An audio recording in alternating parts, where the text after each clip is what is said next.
See, expressing emotions have always been, you know, everything has been in a restrictive way of growth.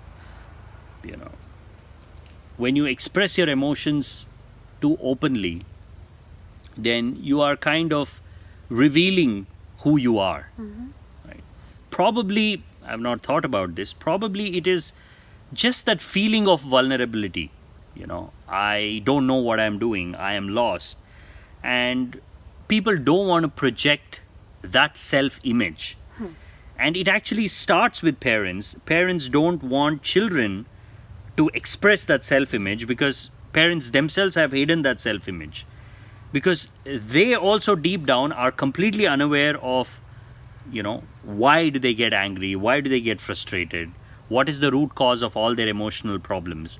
Since they have not found the ultimate solution, and since they cannot pass that solution on to the children, somewhere naturally, all right, stop crying, boys don't cry, or, you know, you cannot be like this when you grow up and things like that. I think it's just a part of, again, concealing our ignorance, concealing our unawareness of the internal mechanism that is responsible for all these emotions. Because if you don't cover it up, then you will have to deal with it, right? And you need to possess the knowledge, you need to possess the understanding, and more importantly, you need to have the time to be able to sit with the child and, explore what is the problem and give the solution. Nowadays, who has the time? Right. So the simplest option is, it's a bad behavior, it's a wrong behavior. In fact, most behaviors children exhibit, it's basically a questioning behavior, a learning behavior. They're trying to understand, they're trying to expand their mind, their bodies, they want to know what's happening. But if parents don't have enough time to deal with all that, a child is like raising a universe in your backyard. I mean, it's like, it's unimaginably vast phenomenon. A child is only a child in the body, but really the consciousness is universal. The thoughts and, the whole life process is just the same as an adult, or probably even more, because adult has somehow tried to clip his wings off and just allow it to, expand how much ever it is necessary. But for a child, every experience is like flying. Every new experience takes their mind away. I mean, to say that a child has an attention deficit disorder, it's ridiculous. Children don't have attention deficit. Attention, what do you call that? ADHD. Some alphabetical. ADHD. Attention deficit. Hyperactive disorder. ADHD. No, it's because adults don't have that much time to deal with children, deal with the real problems, spend time with them. So it's much more easier to simply categorize. And also, it's a lot more easier to believe in something false, oh, I have this, than to keep it open, keep it unknown. See, another biggest problem with the human mind is, if it doesn't know something, it doesn't just keep quiet. It never accepts that, okay, we don't know what this is, let us wait, let us see what's going to happen. No. Immediately you give a designation to it, a behavior that you cannot understand. I mean, OCD, ADHD, these things, we had no conception of all these things. I mean, even rest of the world, most of the world is not even aware of these things. Ken Robinson talks about it beautifully in one of his talks. He says, if you look at the map of ADHD cases in America, it's a very peculiar map.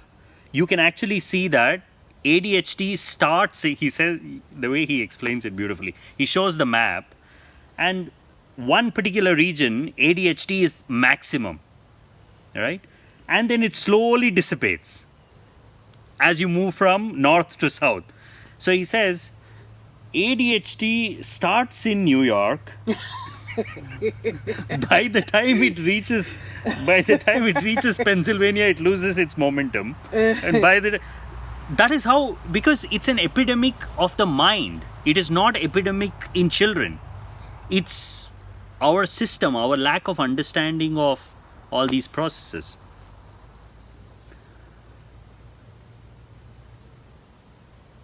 See,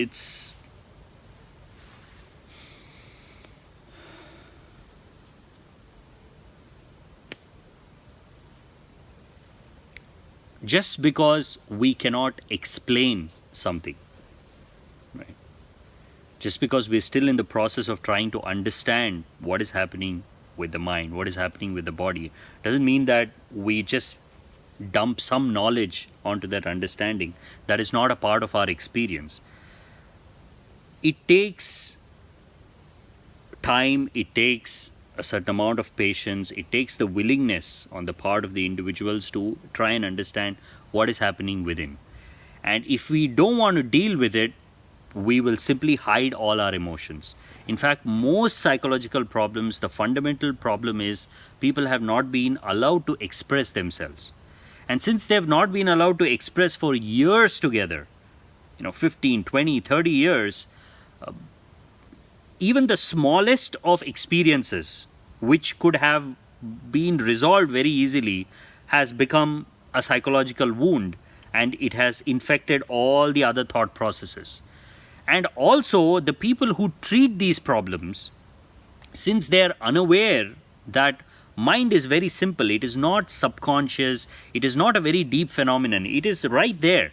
You just have to deal with that particular situation, and you'll have to make sure that a person shifts his thought process from negativity to something nice, and that is all. See, we all know this. The more we dwell into our problems, the more deeper we go into it, the more we get trapped in it. Isn't it? It is not like we're finding a solution by going deeper and deeper into the mind. And this is what ancient civilizations knew. They knew mind is a problem. Mind is the root cause of all the problems, the way we think, the way we function. And emotions, mind is simply there to cover up all the emotions. Fundamental driving force of who we are is really emotions, isn't it? And if we don't allow those emotions to flow, if we keep on blocking it, one fine day, it'll break out. And that's where the whole problem is.